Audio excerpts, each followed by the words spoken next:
Assalamualaikum warahmatullahi wabarakatuh. Bagaimana kabarnya anak-anakku kelas 10?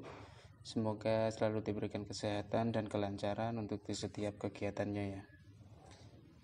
Bertemu dengan Bapak lagi di pembelajaran simulasi dan komunikasi digital. Sebelum kita memulai pelajaran pada siang hari ini, marilah kita berdoa menurut kepercayaan masing-masing agar apa yang akan kita lakukan pada hari ini dapat bermanfaat untuk kedepannya. Berdoa, mulai. Berdoa selesai. Baik anak-anakku, materi kali ini kita akan mempelajari mengenai merancang tahapan praproduksi. Ya, jadi tahapan praproduksi itu merupakan tahapan perencanaan. Secara umum merupakan tahapan persiapan sebelum memulai proses produksi, syuting film ataupun pembuatan video.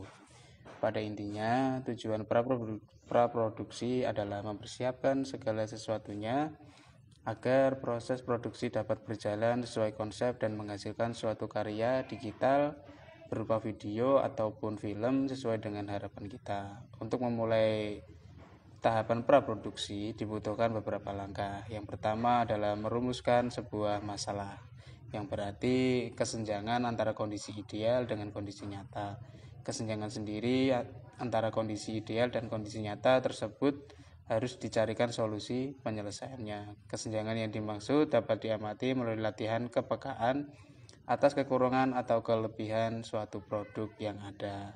Ditinjau dari beberapa aspek sebagai berikut: dari bentuk, ukuran, fungsi, warna, ataupun bahan. Bila produk merupakan benda kerja, maka aspek tambahan yang diamati adalah ketepatan atau presisi, kemudian kecepatan kerja dan kenyamanannya. Kemudian yang kedua adalah ide. Ide atau gagasan adalah rancangan yang tersusun dalam pikiran, berarti sama dengan cita-cita. Gagasan menyebabkan timbulnya suatu konsep yang merupakan dasar bagi segala macam pengetahuan, baik sains maupun filsafat. Ide adalah pemikiran atau konsepsi yang berpotensi atau benar-benar ada dalam pikiran sebagai produk dari aktivitas mental. Jadi setiap kegiatan pasti sebelum kita melakukannya akan ada ide atau gagasan yang akan kita atau yang ingin kita capai. Idenya apa, nanti tujuannya untuk apa. Kemudian yang ketiga dalam tahapan praproduksi adalah sinopsis.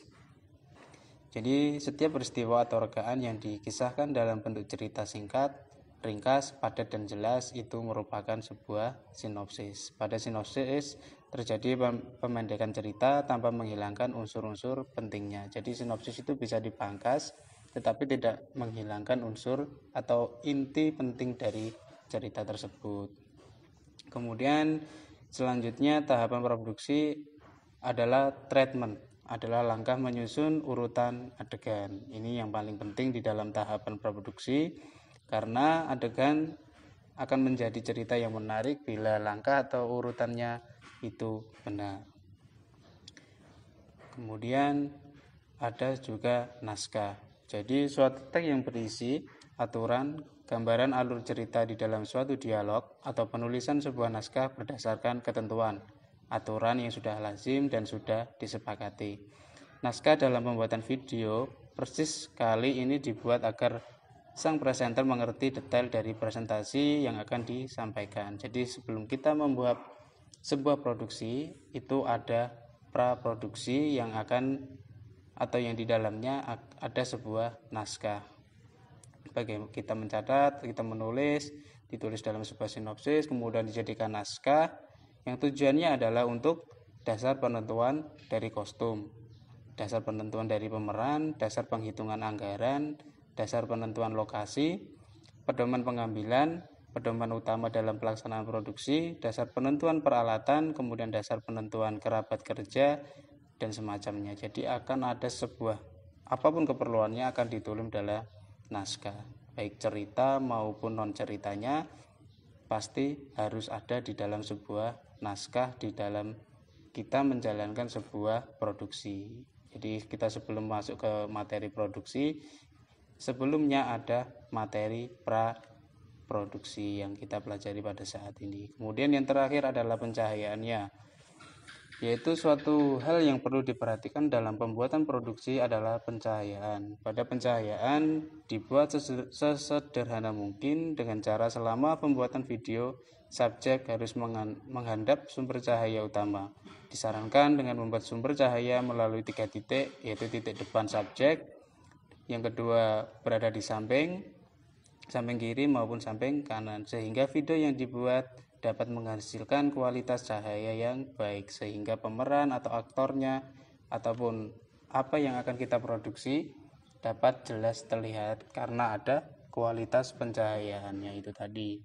Nah, untuk memperkuat materi kita di tahap praproduksi ini ada 5 soal yang harus kalian kerjakan. Silakan dikerjakan, kalian bisa searching, kemudian ditulis di buku tulis dan dikumpulkan seperti biasanya di grup WA yang sudah ada dengan file diberi nama kalian masing-masing.